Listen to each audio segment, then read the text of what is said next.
We're going to call to order this October 7th, 2025 Hancock County Commissioners regular meeting to order. Are there any adjustments to the agenda?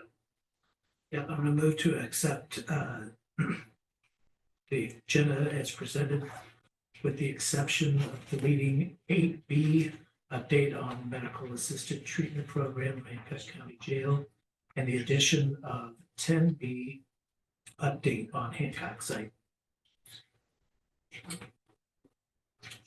I second that. Discussion? Hearing none, all in favor? Aye. Aye. Aye. Next is public comment. Is there anybody out there this morning who would like to make a public comment? Do we have somebody on Zoom? There's a couple people here, Jim. Just as soon as we get your audio. Am, you're welcome.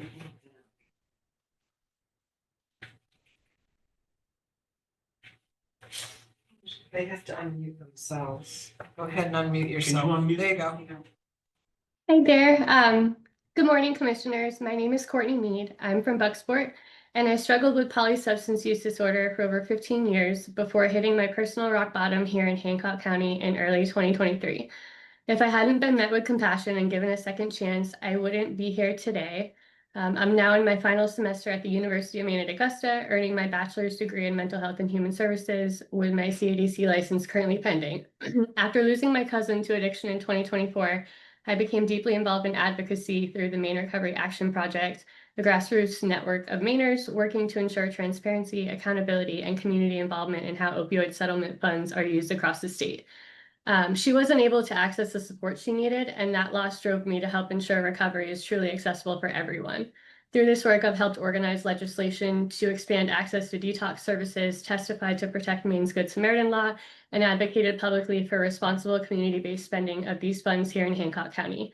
In my personal life, I've lost loved ones to addiction. I've helped others find their way in recovery, and there are still people I love who are fighting for their lives. That's why these funds matter so deeply to me, because the decisions made here in Hancock County directly affect my family, my community, and how I continue to be personally impacted by the cycle of recidivism. With that in mind, I have a few questions I hope the commissioners can ask today or in writing at a future meeting. Use of funds and accountability. How exactly are Hancock County's opioid settlement funds being used, and how are these expenditures supplementing rather than supplanting services that counties are already required to provide under Title 30A, Section 1561, and Department of Corrections standards? Impact and outcomes. For the jail-based programs that have received these funds, how many residents with opioid use disorder have been served? What evidence or outcomes show that these programs are reducing recidivism and supporting continued recovery after release? And lastly, transparency and community involvement. Why are substantial portions of these settlement funds sitting idle or being directed into jail operations rather than being invested in the community-based programs that could actually prevent incarceration and strengthen recovery? And will the commissioners commit to creating a community advisory committee, including people with lived experience, to guide these investments moving forward, as several other Maine counties and cities have already done? If these questions cannot be answered today, I would be happy to provide them in writing so the commissioners have time to review and respond at the next meeting. In the meantime, and in light of the Budget Advisory Committee meeting scheduled for tomorrow afternoon, I respectfully request that the county pause any further expenditures of opioid settlement funds until transparency and compliance with LD 110 and the state MOU can be demonstrated. Thank you for your time and your attention to this important issue, and I'm happy to answer any questions. Ma'am, in the public comment section, we guarantee the public to have an opportunity to speak, but we can't guarantee a response, obviously, because we're not prepared with an agenda item. So we don't traditionally respond. I would say, though, that if you put your issues together in writing and direct those to our county administrator, Michael Crooker, and work with Michael directly, and see if he can get you the responses that you're looking for, okay? Okay, thank you so much. Very well. Also, with regards to opioid funds and the Budget Advisory Committee, they're not involved in those funds. Those will not be discussed at BAC meetings. That's something the commissioners have exclusive jurisdiction over, and that'll be a discussion we'll have at future meetings, okay? Okay, thank you. Anybody else wish to make public comment this morning? Hearing none, we'll move on. I'm gonna move to approve the minutes of the September 30th, 2025 Commissioner Special Meeting as presented. I'll second that. Discussion? Hearing none, all in favor? Aye. Aye. Aye. Organized territories. Good morning, Miller. Good morning, Commissioners. We have your report. Anything to add? I sent you some photos this morning of Mountains Ridge Road. That project has been completed. I saw that we had a bill pending. Well, that, Are you happy with how everything's come out? Yes, everything looks good. and I saw we got pictures before of back road. That's all done. Yep. The To accept and the file. invoice that you have is for the payment for back road. I haven't done the payment yet for Mountains Ridge. I'll be doing that today. Okay, a motion. Just motions in order. Yeah, move to accept and file the UT monthly report as presented. I'll second that. All in favor? Aye. Aye. Aye. We have your budget, Miller. Yes, You have anything to add to it or? I still don't have the final report from the auditor to know what the surplus, the real surplus number is. Neither we. Does that affect your budget though? It does, well, it does, it really does, because it affects how much I'm only allowed to keep a certain percentage of undesignated funds in my UT budget, and the balance has to be used to buy down the commitment. If you follow what I'm saying. No, I'm just curious if that really changes our ability to approve though. All it affects is the bottom line of the what the tax assessment will be. But I really need that number because this has to be turned into Chip, the state auditor, before November 7th.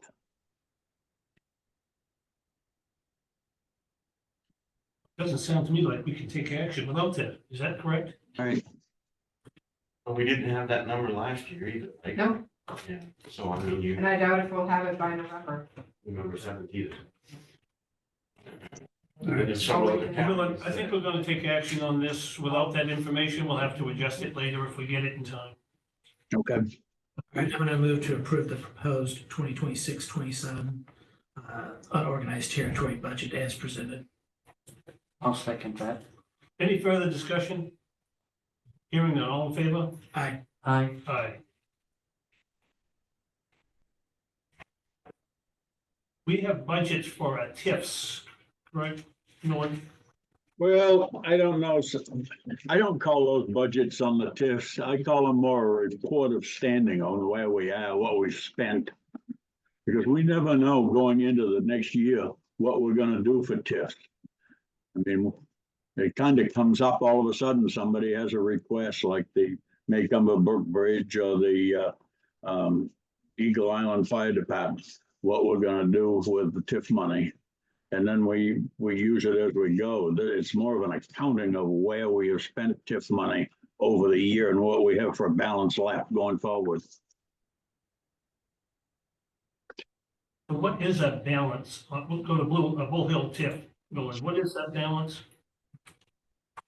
Well, what we have available, what we have allowed unallocated for Bull Hill is $3,969,689. But we know that we're never going to get the full amount anyway because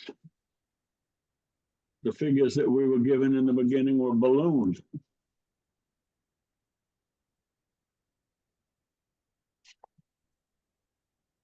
The estimated amount of money of the TIF, the reimbursements are not ever going to come in at the, we're only going to get about 40% of what the original estimate was. Of the 4,700,000 that was originally estimated. And there's no way to adjust for that in our budget estimates here, in our report?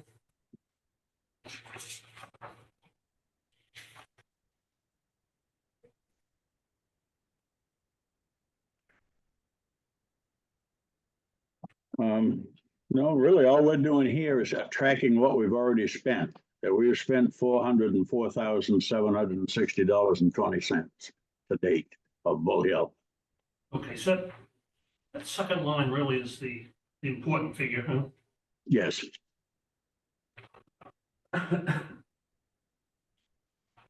But we must have between Bull Hill and Hancock Wind, Monica, we must have a balance in that TIF account, don't we? Yeah, I didn't do that accounting for today, but I can give you a report at the next meeting. Millie, do you have an idea what that the actual balance is in a TIF account? it would be in the general ledger account, should be. Okay, so we don't have it today. Yeah. So if we look at Hancock Wind, we see that same, It's the same thing. We have spent $39,466.97 to date. and is this situation the same with Hancock Wind? We're only gonna get about 40%. Yeah, we're never gonna get to 7,300,000. We'll only get about 40% of that. Because these TIFs are, when they come in, the numbers are ballooned in the beginning.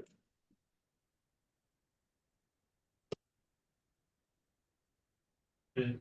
If you So, If you remember back when we first realized with the Bull Hill wind that we were never gonna get the.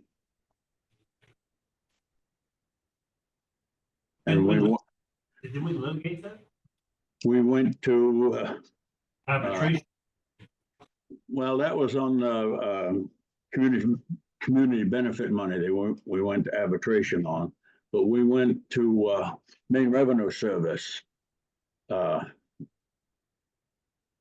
Steve Joy, myself, and Eric Stumpfel went to Maine Revenue Service to talk to him about it, and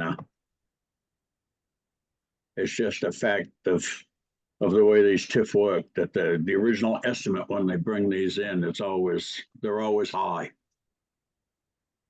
And because the state gets no revenue from that, they're not interested in keeping the value up. So. And because they get a 30% subsidy from the federal government for the windmills, that doesn't transfer if they sell a windmill, then the state doesn't appraise the windmill. They don't consider that 30% in the value of the windmill when they're assessing the windmill. Gentlemen, anything further? No. Miller, anything further was from UT this morning? That's all I've got. Thank you. Airport. Thank you, Commissioners. Thank you. Good morning. So we have your report. Anything to add? A couple of little notes. We've got a tenant that wants to build a 70 by 90 hangar and use it partially as a commercial storage. So we'll be seeing that coming along in the future here. We've been working with them for a little while, so I think it's going to happen. And I've asked Jacobs to get another resident engineer on site. The person that's here is just not working out, so we've asked to have that person replaced. Back on the commercial use of that's permitted use. Yes, it is. Yep. Does it have to have some aviation component? Yeah, this is for aircraft storage is what it's for. Okay. So they're going to build a 70 by 90 building. They're looking at least 3 airplanes, probably with a ramp in front of it. Comes out to about 22,000 square feet, give or take, of leased land for us. Okay. So, I'll move to your pleasure. I'm gonna move to accept and file the airport monthly report as presented. I'll second that. All in favor? Aye. Aye. Aye. You're making some headway with your purchases. we're making some headway. So the first one is Versant Power. and that's a request for the payment for purchase and sales and navigation easement, and have the chair, I think, yeah, the chair to sign it. I'm gonna move to approve the purchase and sale agreement, navigation easement, and payment for parcel number 5 at Versant Power in the amount of $4,000, and authorize the chair to sign on behalf of Hancock County. I'll second that. Any further discussion? Hearing none? All in favor? Aye. Aye. Aye. So this next one is one that we've already paid for, but they finally got us the paperwork for the purchase and sales and the easement, so we can get that recorded. All right, I'm gonna move to approve the purchase and sale agreement and navigation easement for parcel number 6, Gertrude L. Pendley, Tabitha A. McKay, AKA Tabitha N. McKay, and Robert D. McKay, and authorize the chair to sign on behalf of Hancock County. I'll second that. Discussion? Hearing none? All in favor? Aye. Aye. Aye. So the last one is Modern Aviation wants to subcontract their maintenance operations.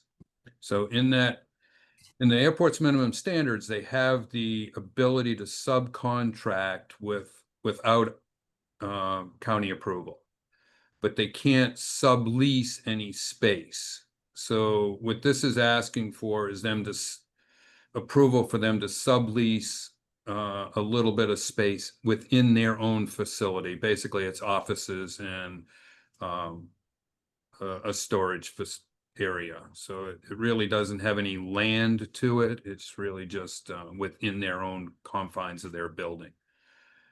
I'm gonna move to approve the Modern Aviation sublease of space to Victory Lane Aviation for the purpose of operating a subcontract aircraft maintenance operation.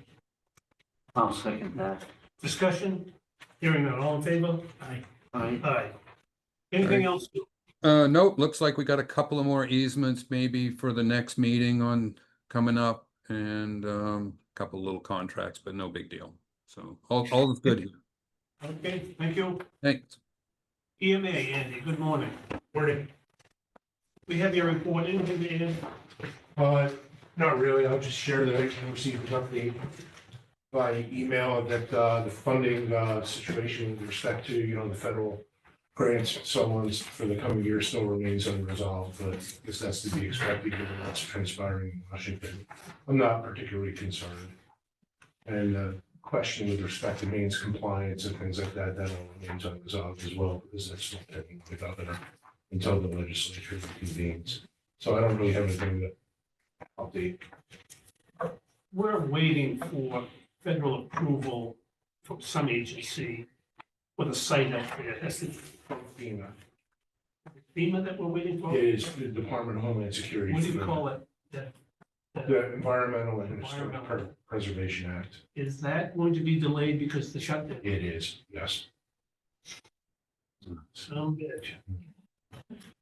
Okay, It is. yeah. So. All right. Okay, All right, I'm gonna move to accept and file the EMA monthly report as presented. I'll second that. discussion? Hearing none, all in favor? Aye. Aye. Aye. And you finally have an assistant, correct? I do, new deputy director, young man named Jesse Sandow, who actually came to us via Brittany Franzak. She met him socially and he was searching for a job and we paired up about a month and a half ago and went through the process, and he's the person I'd like to ask you to consider, please. And when's he gonna be able to come on board? October 20th is his start date. Good. I'm gonna move to approve the hire of Jesse Sandow of Ellsworth to serve as the EMA deputy director and the start date of October 20th, 2025, at a salary of $58,116 per year. Commissioners, can we make a Just small, a second, just a second. I'll second that. We have a second. Open the discussion. can we make a small change to that salary? It needs to be 58,656 in order to meet the federal exemption limits. Okay. 58,005, what, 58,656. 56? Yes. The date as well. The date. Yeah, the date of hire is actually October 18th. The first day in office will be the 20th. So we should have October 18th. Correct. All right, so we'll amend the motion to October 18th and the salary 58,656. Any further discussion? I'll second that. Hearing none, all in favor? Aye. Aye. Aye. Congratulations, Eddie. Thank you, Commissioner. Okay, jail, I understand Tim is out today, and Dennis, you're going to discuss something with door closers? Yes, I mean, the request is that we get approval to purchase the OEC closures and 120P valve from Exactitude Hardware Consultants. And this is a sole source purchase based on proprietary items and warranty issues. This is the lock and door vendor the jail uses. Well, briefly, if we were to then send this out and ABC Construction installs a door, when we need service on that door, Exactitude is who we call, and they're not going to service somebody else's destroy installation. someone else's work. And this, Can you, do you know where this is gonna be paid from? Is it just from the jail? further, that this would come from the jail building account, which is 2446602. You'll have to give me that later. Two, Yep. 4, 24 yep. dash 46 dash 602. We should All be right. done. I'm going to move to approve the purchase of OHC closers and 120P valves from Exactitude Hardware Consultants as a sole source for the sum of $5,674 and to be paid in the jail building and repairs account 24-46-602. I'll second that. Any further discussion? We'll have to do a transfer sheet in the future. Out of his budget? It's out of a G account. Oh, I'm not sure. I thought that was an E account, E24s. I thought you said G. No, Okay. Okay, no, not my bad if I Okay. did. And, It's the jail's annual building account. yes, okay. Any further discussion? Hearing none, all in favor? Aye. Aye. and regarding the issue of medical assisted treatment program, I have no information. That's been removed from the agenda. You're going to stay with us for a few minutes, we have you coming. Yes, yeah. So we're now going to open bids.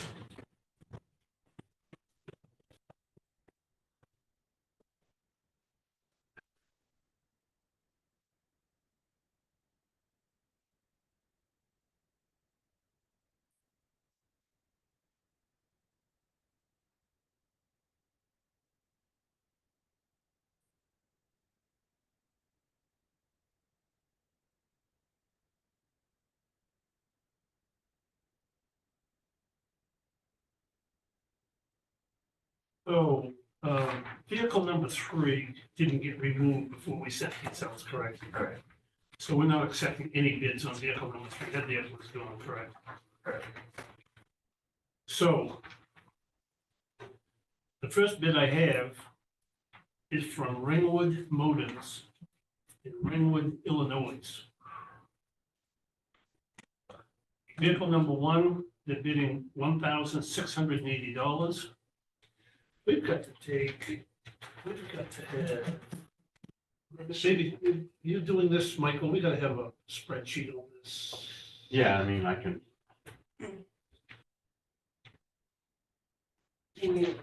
No, but in other words, when we get all done, we gotta see who the low bidder was or the high bidder, I guess, in this case. I mean, I can write it between you and down. I, we're right. If you want me to write it down. I'm writing. I need to somewhat better I'm writing them down right now. in a form that we can look at. Vehicle number, what was Yeah. that? Vehicle number one Monica's got it. is, if Ringwood is the bidder, the bidding is $1,680. Vehicle number two, $1,280. Vehicle number four, Wait a sec, vehicle number two. say- $1,280. Okay. Vehicle number four, $2,780. 4,000, $2,780. And vehicle number five is $4,280.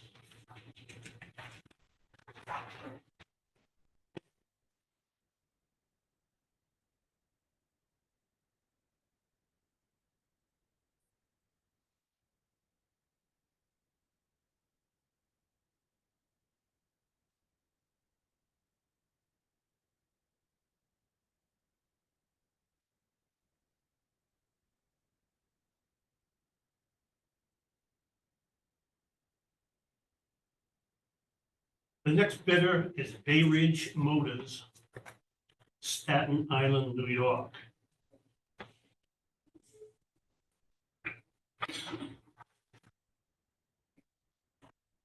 He's identifying these by the VIN. 817, this vehicle number one, he is bidding $1,855.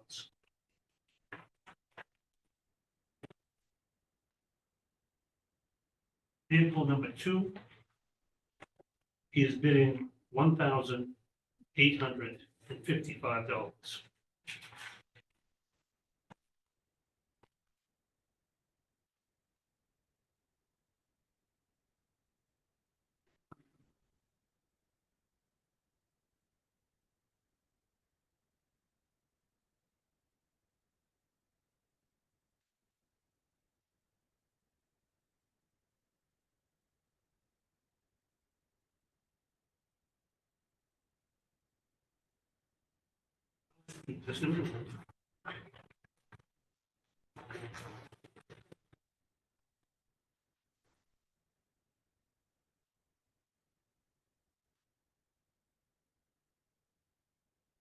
Next bidder is Donna Weaver, Weaver, from Machias.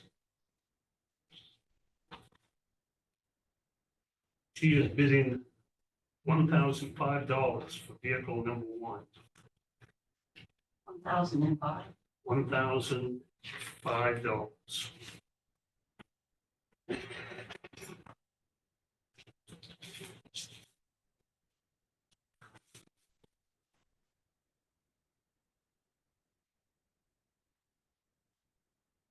Next bidder is Brandon Patterson, Patterson, Patterson, Orland.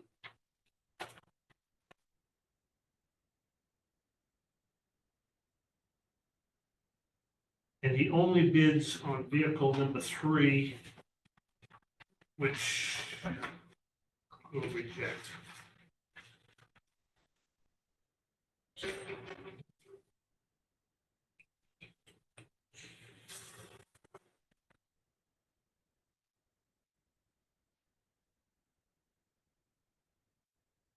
The next bidder is Kylie, Kyle-I-E, Robidoux, Robidaux.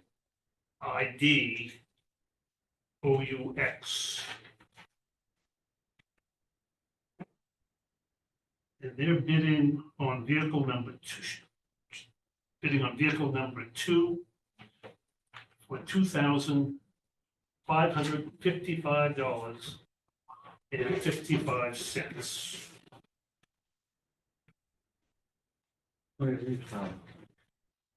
Different Ellsworth. The next one is Jennifer Robidoux,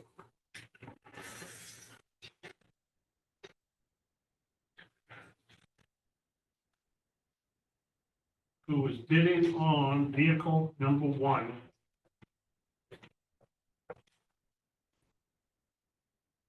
Bid is $2,001.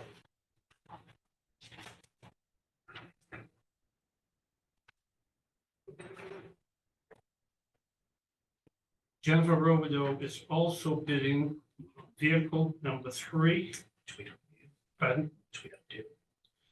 That's right, which we don't do.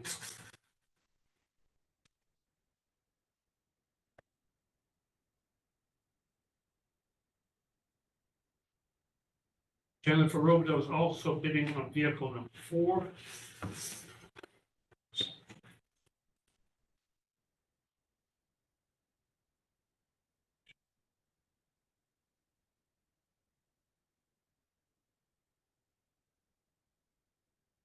Vehicle number 4 in the bid of $1,903.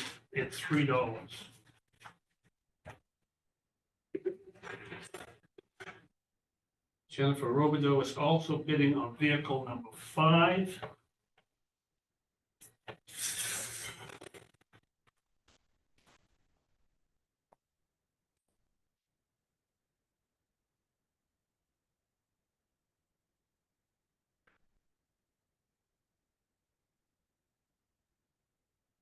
It bids $4,844.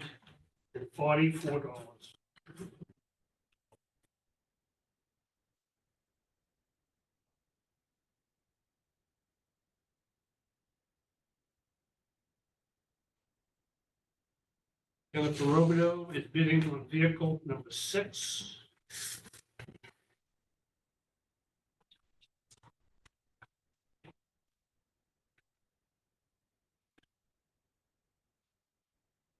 It bids $101.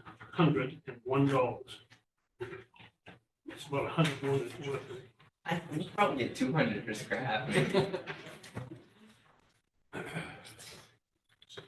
Next vendor is Robert Keith.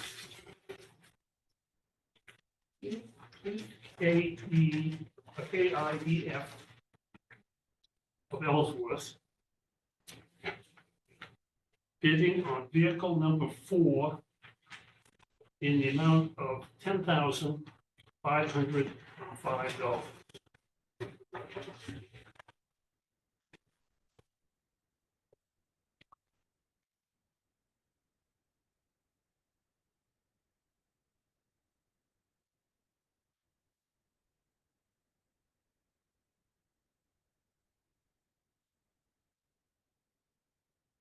Next bidder is Alex with an EX. I think it's Bernhardt, Barnhart. No address given, but he does have a cell number here. He is bidding on the vehicle number 4 in the amount of $1,000. That is all the bids I have.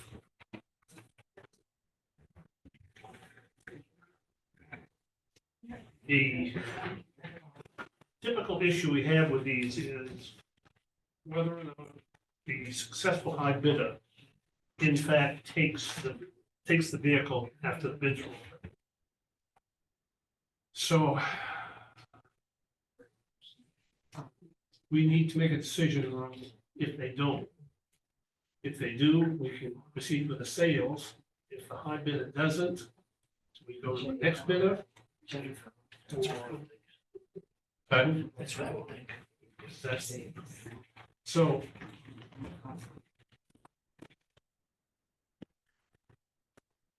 Curious as to how we craft a motion, because if we move to sell to a high bidder, it doesn't take the vehicle.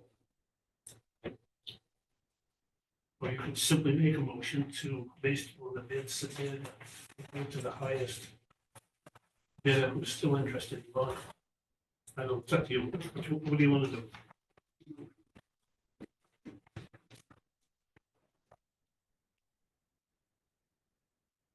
You all need to come, this one, you all need to come back to June when you're done. All right, I'm gonna move to accept the highest bidder of each of the vehicles. That's able to close the sale.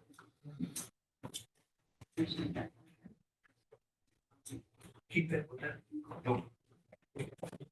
Basically, give that back to you when you're done. Okay, because I have notes on the back. Do you want to make, do you just want to give me a copy of this? I can, yeah, do you need it right now? No. That one? I can take that. I don't know if he needs it at all, he has the original bids there. Yeah, that's fine. I mean, yours is a little bit cleaner, but I made my own, so. I have a motion on the floor, so I get it seconded. I can check. Is there any further discussion? So real quick, I mean, those two that did bid on number 3 or anybody else, you ought to take action on those as well, and reject them because they are valid bids as part of a valid bid process. Okay, I'll do the second motion.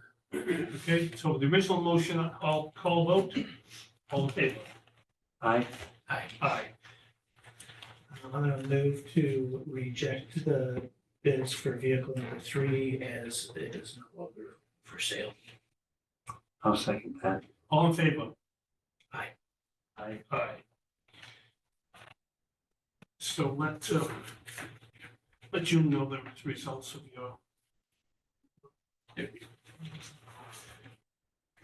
And we have a request to accept forfeiture. What did you place it, gentlemen?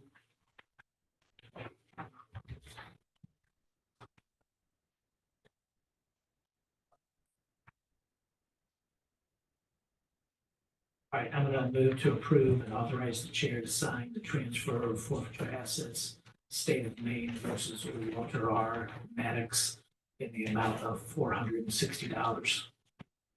I'll second that. Discussion. Hearing none, all in favor? Aye. Aye. Thank you. Okay, Dennis, back with maintenance, we have your monthly report, anything to add to that? No, except hearing that the historical use application is on hold, it's pretty disappointing. I'm not sure how we react to that. I don't know how close they were to breaking ground, you know. I guess there's saying like 2 weeks by the end of the month.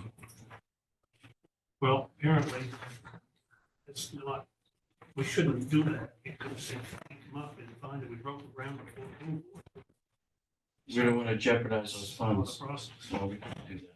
All right, we'll work with the contractor this week. I'm gonna move to accept and file the maintenance monthly report as presented. I'll second that. Discussion, hearing none, all in favor? Aye. Aye. And the other issue we had this morning is an update on the work being done at the site with regards to the agreement we have with Elliott Jordan and Son work. Dennis, give us the latest on the roofing crew. Yes, that's an any day at this point. So Williams Roofing is gonna be on site to put that new roof on. The contract that we initially sought was to have this done by the end of October. I think that's their goal as well. So we're well within that range. I think that's what we're gonna see. And then what they will bill Jordan's and they will pay them along with the additional markup as well. And then there's the water line, which we don't know exactly the value of that, but we do now have the construction team's survey map and direction for the location of the water line. And that is something that I expect the George will want to do very quickly, which remains, leaves a remainder of about 200,000 and change, 200, possibly up to 220,000, which we seek to extract in the form of pavement. Now, the trouble with that is that we might not have enough area outside of their job to cover that paving until after they're done. With perhaps 20 the $35,000 left over. And what we'd like to see is a credit for paving that we could then apply to the area that's gonna be just gravel parking beside the construction project, as to not commingle the two. So the proposal that I would have is to end our deal with Jordan's and hold that additional paving as money in the bank, if you will, for the time when we need to execute it. And it will be done by Eaton Paving, who is our neighbor out there, and is also a trusted vendor for the county over many projects, including this Ridge Road out of the UT, our own lots here, and the paver for the project team as well, so. So basically, the contractor doesn't want to pay a portion within the construction site until the building is up. Eaton is willing to pay the entire project, but he can't pay that till next year. So what Dennis is proposing is that we pay the full amount to Jordan, the balance of what we owe him after we know what the water line is. He in turn pays that to Eaton. And Eaton will carry a credit on their books over winter On our behalf. on our behalf and apply that credit towards the paving next year after the building is up and we pave in front of it. I think the biggest asset to this is that we terminate or at least fulfill our obligations under this agreement. Yeah, very important to close that deal. They want to get that out of the way. And I think it's a good chance for us. It also gives us the opportunity to use the money that we had this year towards the paving, to complete the paving next year. So I don't think it requires a vote. I would say just as an update and whatnot, that is the plan going forward, unless you gentlemen have any discussion. Can I just note again, I did send you a copy of the attorney's opinion and the opinion regarding the change in that agreement with them. As far as I know, nothing's changed with that. So in terms of funding and sources and the original intent of the agreement, just knowing that again, that, you gotta make sure you're following those procedures. So.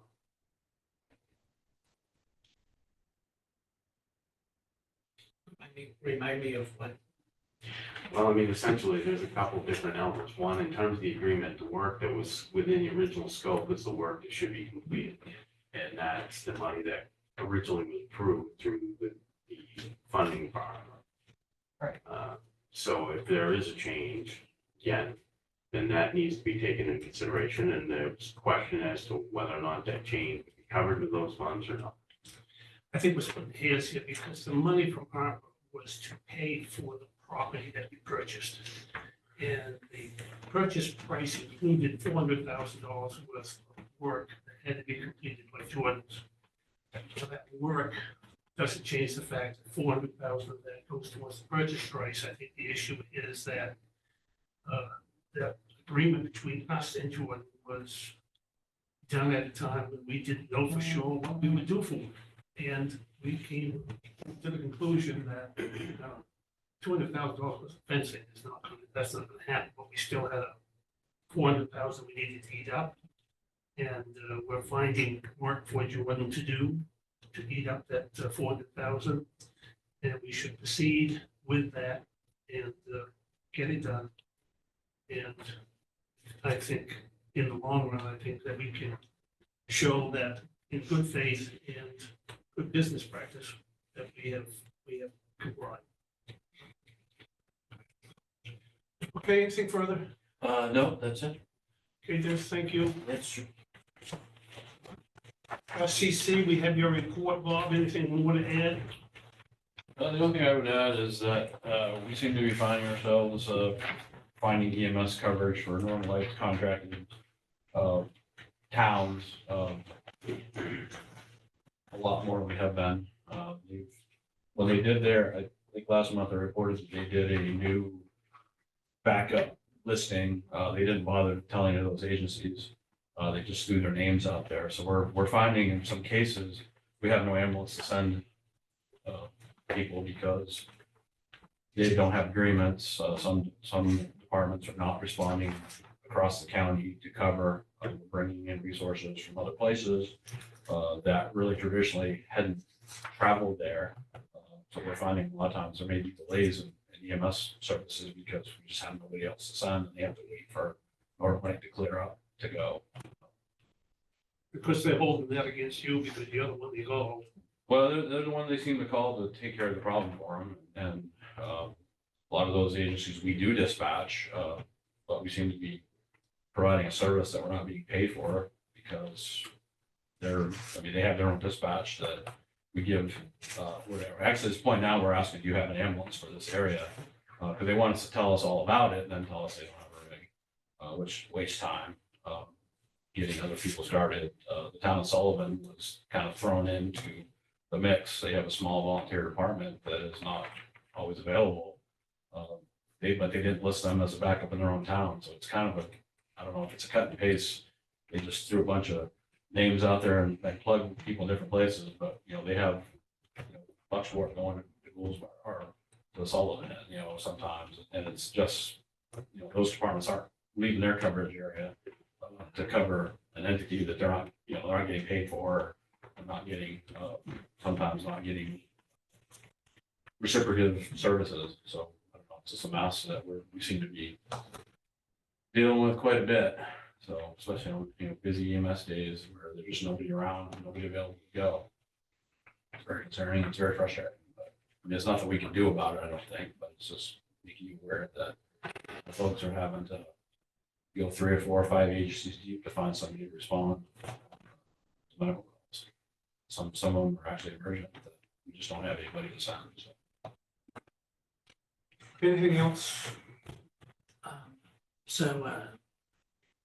Problem you guys were having with I think it was the repeater. Yeah, so there was a second repeater up there on the mountain. They went up, they reset it, it worked for a while, stopped working down now. So what they did is there was a second repeater up there for sheriff's primary, same piece of equipment.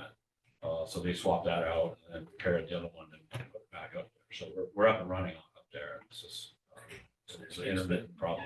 Good so far. Yeah, we have handy. Not Waldo? Cadillac.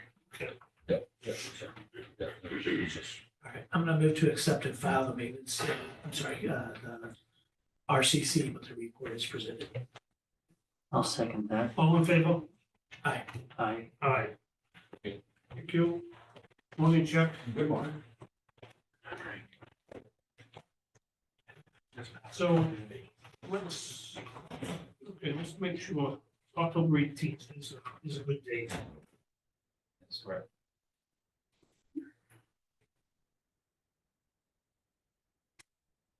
All right, I'm gonna move to approve and hire Stephen Noble of Mount Desert Island as the full-time IT tech exempt with a starting salary of $60,000 with an effective start date of October 8th, 2025. 18, sorry, October 18th. I'll second that. Any discussion? Hearing none, all in favor? Aye. Aye. Aye. Thank you. Congratulations. Morning, George. Good morning, gentlemen. We have your report. Anything to add? Nothing at this time. All right, move to accept and file the Human Resources Monthly Report as presented. I'll second that. Discussion? Hearing none, all in favor? Aye. Aye. Aye. All right, so the second item that you have in front of you is a proposed change to the work schedule with the non-union employees here at Hancock County. And that would mainly affect courthouse employees as well as airport employees. And I had been discussing this change with department heads really since July, and had a lot of positive feedback from all of the departments on what that change would look like and whatnot. The DA's office is really the only office, because of their requirements with their work duties with the courts, they're really the only ones that a 4-day work week would not work well with. There may be 1 or 2 employees from that office in the administrative roles that could potentially move on to that schedule, but for the most part, that office would have to stay to its normal hours. But if that's something that you're open to, I would like to read some of the highlighted changes there that would take place, if that's something that you want to listen to. So basically, what the major changes there would look like is the courthouse would extend its hours from 4 o'clock to 5:30 in the evenings. That would basically be an added benefit to the public, who also, works during the day and many times doesn't have time to get out of work and make it here before closing. So that's really one of those main benefits, as well as the work-life balance for our employees that we're looking at making this change.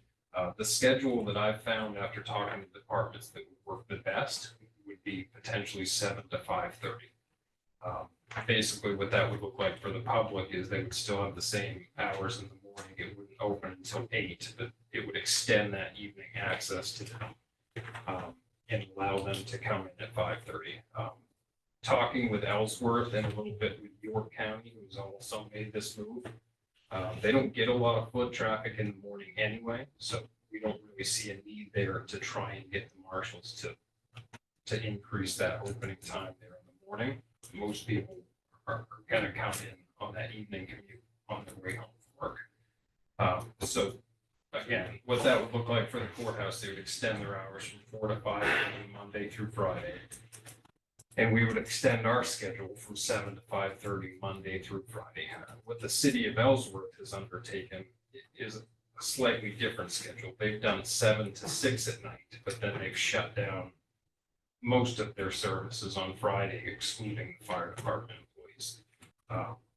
We've heard some positive and negative feedback from that. I don't think the employees like staying that late in the evening. They would rather kind of trade in that hour lunch period for a half hour and get to leave at 5:30.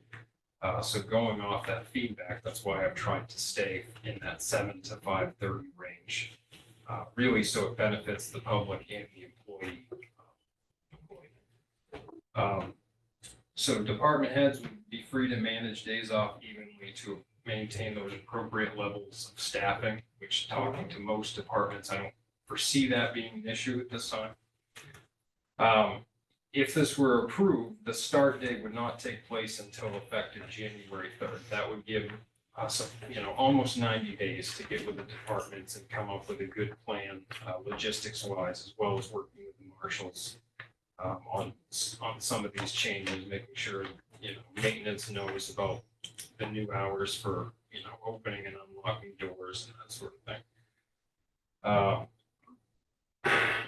And really, I think one of the benefits that I'd like to see in this change is making this non-mandatory for employees, in that if they present a hardship to moving to a 4-day, which a few of them have, due to requirements and things that they have to get out of, I would like to see the employees have the option to maintain that 5-day schedule if they would have a hardship moving to 4 days. So those are some of the major changes there that we would see at the courthouse, but I welcome any questions you have at this time, Commissioners. So how do they get 40 hours in 4 days? They would move to 4/10s. So you work 7. What house is open from 8 to 5:30, which is 9.5 hours? Right, sorry, I didn't explain that part. So the employee would still come in at 7. It just wouldn't open to the public until 8 a.m. And I don't think the marshals would welcome a change there due to their hour requirements. I don't know that they would be too happy with us opening the doors to the public earlier than 8 a.m., but I have yet to get any feedback back from them on those changes, so I'm still awaiting those. So yes, the employee would show up at 7 and leave at 5:30. Dennis? The marshals, they provide security here solely for Yeah. themselves, not for us. So they would consider a change in it, and to get them to even do this was a leap that they sometimes struggle to meet. So I would count on them on altering their habits in any way.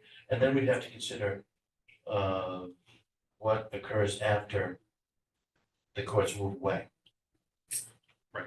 So, but again, a different topic, but something for the back of your mind. And we still have to clean the courthouse each night, so for my staff, it's So might be. department heads in some of the smaller departments, treasurer's office. Basically, just you and Mary, right? Mhm. So there's some days that Mary's gonna be alone, some days you're gonna be alone. Mhm. Are you, I'm personally not 100%. I like my ending at 4 o'clock because I'm busy in the evenings. But Mary and I have tried to talk about how the schedule might be adjusted.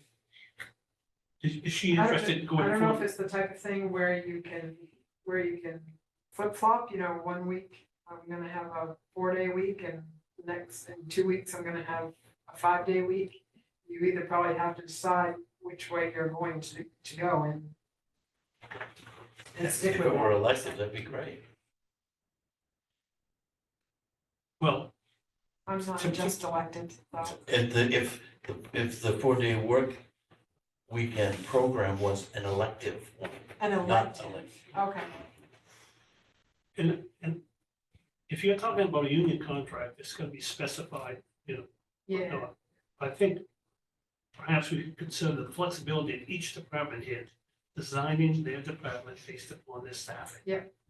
It's just like Josh said, if everybody in registry said, we want to work 5 days a week, they're gonna have to adjust their work hours perhaps to accommodate 8, 5:30 closing. But, so if you wanted to work something between you and Mary was 4 days 1 week, 5 days the next, or whatever, I think it's between you and Mary to work it out. Your office though is gonna have to be open from 8 to 1 until 5:30. right, That's a decision we're making that you don't have the flexibility over. right, So I mean, that's gonna be part of the issue here, though. Right. Especially with the small departments, because if one of you goes on vacation, the other one may not, I mean, Mary has another job for the town, so Right. she has to leave on certain dates as well, so. I mean, there's gonna be occasions, especially with the smaller departments, where you're not gonna be able to run that flexibility. or to be able to perhaps stay open until So 5:30. stay open until 5:30, and whether or not, then you have to work with maintenance, which I'm sure you'd be thrilled about, but to lock the doors for certain offices, I mean, but being realistic, you're setting it up for failure if you think a smaller department with 2 people is always gonna be able to stay open from 8 to 5:30. It's not gonna happen. And I'm not gonna stay here 5 days a week from 7 to 5:30 either, so I mean, at some point, there's gonna be certain offices that are gonna be obviously not open. And most of the offices don't have foot traffic anymore anyway, so I mean, it's all part of what you're considering, but to say the whole entire court thing is gonna be open 7 to 5:30, 5 days a week. I don't know that we have the staffing to be able to accomplish that for every single department. Chuck, you just gained another employee, but you're a small department. Have you thought about how you manage this? Yeah, we've discussed it and even discussed it with the new employee. He'd love to do the 4-day week and I'm entertaining that. So what we would do is one would take probably Monday off, the other one Friday, but Banyan said that he does not want to do it. He's gonna work all 5 days as he is. So we would be covered. So he'd have to pick 8 hours within that 9.5 hour period. He would keep it the same as what he's He doing. already works until, He works till 6 right He now. comes in late, so it works for them because he doesn't come in at 7 o'clock, he comes in, 9:30, 10? He goes 9:30 to 6 already, because we offset the hours because of the shift change down at RCC. Is it a possibility to combine like HR and the finance office and to kind of, as far as like coverage, just a thought. Well, are you a part of Michael's department? That's it, two-person department? In theory, yeah.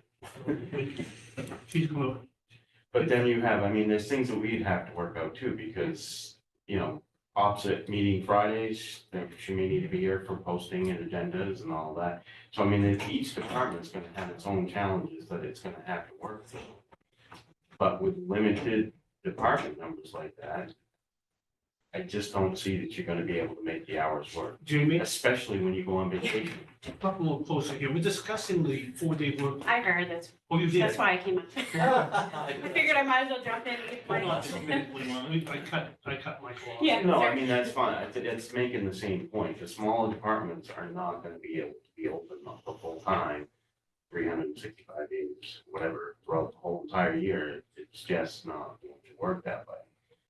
Not from 7 until 5:30 at night, nor does it necessarily need to. I mean, I'll be quite honest with you, we're not walk-in departments. Rarely do I have people that come in to see me that walk in off the street. But some departments do, obviously, where it might make more sense for them. So, I mean, again, it's, Well, yeah, but I see that walking in off the street wanting to talk to you, if you're there, good, they call a break. If they're not, make an appointment. But if they walk in the treasurer's office and want to register a car in Plantation 8, We don't do that. we don't do that, so. oh, that goes to Waltham, doesn't it? Yes, So what would they be coming in for? that's the thing is, we don't really have a reason to stay until 5:30. Yeah, we went through this before on storm closes, and some wanted to close at 4, some wanted to close at 6, and, you know, this, Yeah. it was, turned out to be a I real. mean, if Mary wanted to do a 4-day week and work till 5:30 every day, she would have to find work to do, but it doesn't necessarily mean that our office would be open and available until 5:30 on the days that Mary's not there. If one of us decides to stick with the 5-day and one of us decides to, there may be an hour and a half. Oh, let me ask you, Josh, something. I'll get to you in a second, Gene. If we've got employees coming in at 7, even though the office doesn't open till 8, why can't you have the same thing with people that want to work a 4-day work week in the office still opens at 8 and closes at 5? We rarely have anybody coming in for the. Yeah, but my doors point open. is that if you wanted to work, 9 to 6, the office closes at 5. Hopefully there's something to do, but my point is that why are we keeping it open till 5:30 to accommodate the public that's not coming in? Well, I think that's a good question, but I think one of the reasons I suspect we're not seeing a lot of public involvement is because they are also working their job. Most jobs are 9 to 5, 8 to 4, similar to the schedule that we work here. If we extended it to 5:30, we might be able to be a little bit more flexible for them. I mean, all I can do is go off the feedback that I'm getting from the city of Ellsworth, York County, and all these other areas that have already moved to it. The But difference the is. city building, it's providing services in that building over there, we don't. And Because they have a walk-in from the water company over there, you can register your vehicles, you can register your snowmobile, your four-wheelers, you pay your taxes, a whole host of activities in City Hall that we don't offer and come to the courthouse for. And they're closed on Fridays, right? Yes. They're Except closed. for the fire. And I don't know if you're talking to the city, but I'm talking to the people. People aren't too happy. You talk about the accommodating the people that want to come in at 5:30 after they get off of work. And that losing Friday to get something done. For some people, it's not a good offset. So, I mean, Jamie, you have what we consider in the non-union sector a larger department. What's going on down there? So for us, we have previously done a 4-day work week where we just rotated the schedule.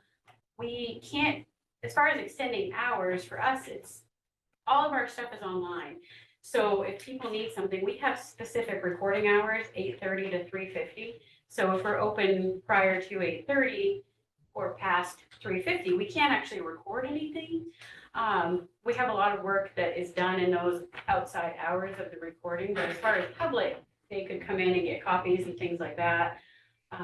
Well, does these close at 4? We close at 4 o'clock, but we can't record past 3:50. Which, and the courthouse closes at 5? 4. 4. Oh, it closes at Yeah. 4. Oh, So we come in at 7:30 right now, and that gives us about an hour to get everything opened up, get kind of ready to record. The bulk of our recordings are actually e-recorded, which are automated recordings at this point. So we don't get a lot of foot traffic, but we could go either way with it. You know, we're happy to be open and have that availability for people to come in and get copies. But honestly, there's not a ton of people coming in because everything is online. You didn't say that you have a 4-day work week now. did you? No, we've done this in my, I've been here a little over 8 years at this point. I think we did it 1 or 2 summers in the last 8 years, and we tried it just for a couple months. It actually worked really well. We did it, so it kind of was a rotating shift. I can't remember specifically which hours we did, but if I had Monday off this week, the next week it might be Tuesday, so everybody kind of got a little bit of a variety. So there's always work for us to do. We have a lot of old things that are still being indexed and scanned and all that kind of stuff. So we can always function and fill a day with however many hours we have. Here again, though, it's the issue of, when you say the courthouse is open till 5:30, but you get down the deeds, they close at 4 o'clock. If that be the case under this new situation. And, you know, I can't say that I'm opposed to that. I guess I prefer not to see that situation. So when you come in and the court front door is open and every service is available, that's something. I will say that we, as the department, we have 4 people. We did like the idea of the modified schedule. So people kind of had a little more flexibility in that, but, you know, to your point. But you could accommodate the 4-day schedule if it was still open 8 to 4. Correct. You work before and after. Yes. Opening and closing. Yeah, we can accommodate it either way. See, and there's the problem, because they have enough staff that can do that, but, it's like Michael and June, what are they gonna do? Yes.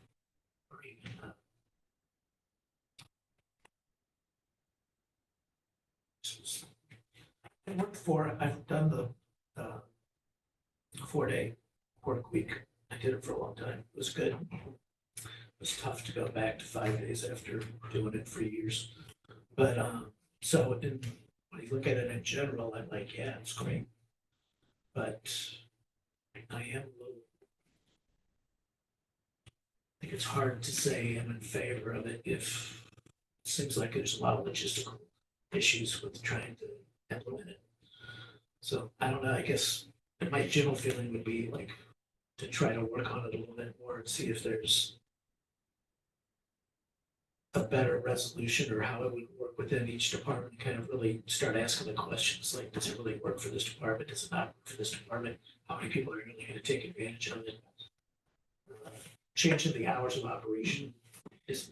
And I would like, you know, I know what you mean now, I'd like to see a discussion with every department head that would be affected. So where's probate this morning? You know, what are they gonna do? That's what I was wondering about probate, like what hours. And what are you gonna do with your cleaning crew, Dennis? It really doesn't work well with cleaning staff. With the number of people that we have, even filling in with part-timers Monday and Friday, which you presume they would take off. And then with the building hours expanded especially, would we not be able to even start until 5:30? Or are we cleaning while people are still in their offices working? So it's something for us that would require a pretty significant reorganization to pull it Right off. now, you stay at 4 o'clock, you're cleaning. 4 till 12:30, yeah.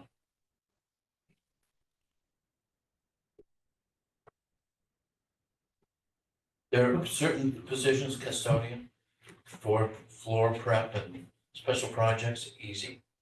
You can do those almost any time, except when it's super busy, obviously, but like late afternoon, it's easy to start, but the cleaning of offices where people are working can be a disruption. And you can't skip one of those. In other words, if you had an employee that took Wednesday off, you can't clean Monday and Tuesday, Thursday, Friday. Yeah, it's gotta be done right. Someone's got to do the work. I think we should take this under advisement and,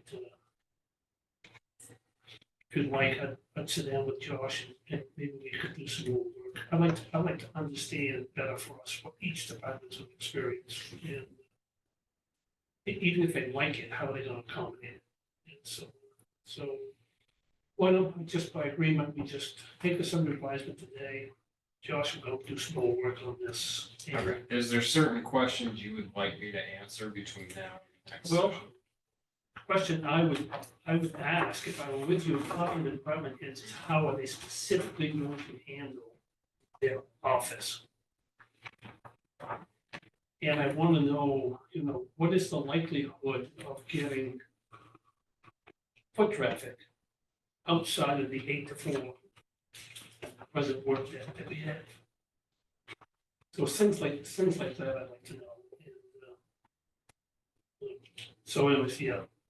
It's really, probably information you've already asked, you already know through your discussions with her, but I think. Do the courts operate 5 days a week, or is it? Well, I mean, they Yes. take, they have closed days, but I think the clerks are all here 5 days a week.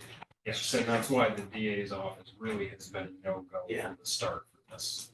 Maybe 1 or 2 employees could go on that flexible schedule, but as a whole, Michelle said they would be able to take that. What it really is that like, usually, it's my experience with working 4-day work weeks is, it's usually at places that have much longer hours than here. Like, to me, it was like I was working at Bank of America, but we'd even do 3 12-hour days. Yeah. Counted as full Because you were time. that busy at 6 So o'clock at night. because we were open 24 hours, at Home Depot, we could do it because we're open from 6 in the morning till 9 at night, so you could do it, but we could. So a place where you're just like barely within your rank, you're trying to like figure out how to make it happen. I think it makes it a little bit harder to like have it all work out, but I'm not saying it can't. It's just, I think it's one I of those think my things. point is that we already have several departments that are working some sort of 3-4 day schedule. The unions have already been incorporating this in their own needs. So my question is, do we need to come up with a standard for all departments to follow, or departments that could do this? Could we allow the departments that can do this to do it, and the ones that can't, we keep with the standard work week?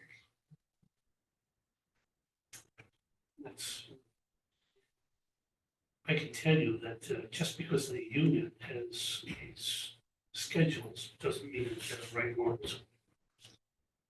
You have 2 lieutenants down there working Monday through Friday, and 3 days a week, they're standing there holding hands. I think that's an absolute waste of management. So I'm not looking at that as something we should be copying for the non-union people. Yeah, I think an analysis of department by department, how it could work, how it could be implemented, that would help us to like. I'll try to put that list together, what we'd like to see. So if the majority of our departments could facilitate this logistics wise, would you be open to this change? I'll bring it back, we'll have to talk about it.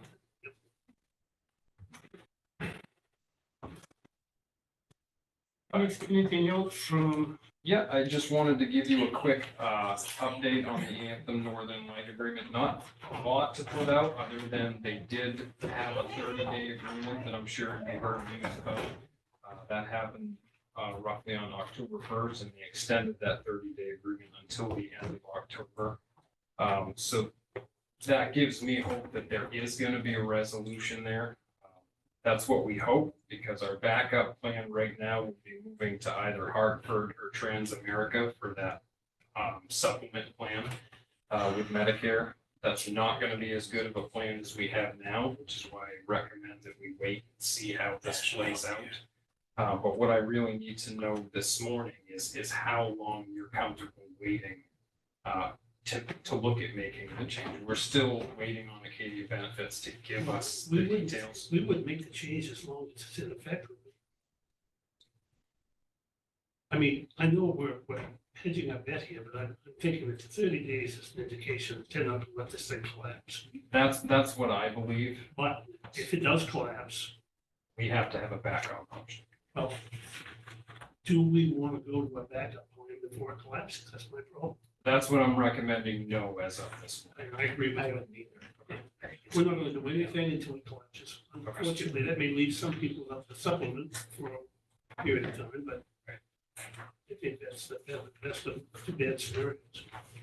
Unfortunately, if it did come to that, the only plans we could offer them are worse than the plan that they are on today, which is why I recommend that we look at that rate. Have they given any indication of how long it would take to pick up one of their new plan, one of the other plans? Would it be a 30-day gap?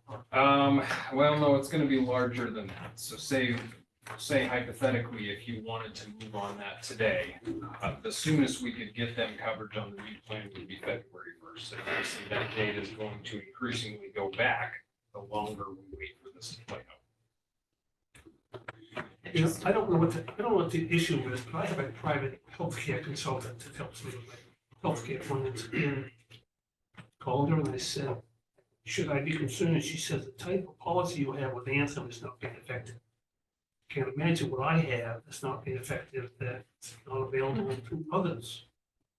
And, you know, and it got too complicated. She tried to explain to me why, but it got too complicated. We were on the phone like. Well, your plan with Anthem won't be affected. It's if you have a provider in the Northern Light area, that's where your effect is gonna be felt. That's what I asked her. I said, would my Anthem insurance be affected by this breakdown in relationship between Northern Light and Anthem? She said, no, not because of the policy that you have and the way you come with it. Okay. So I don't know what that is. I'd have to I may look. call her again to make sure I didn't misunderstand her, but the question was quite clear.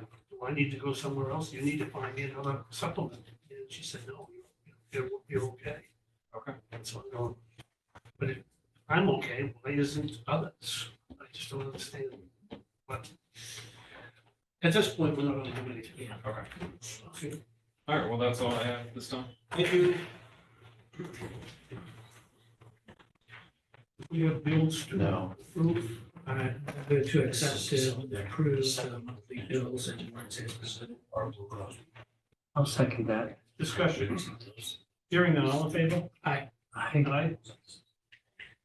County administrator comments, Michael.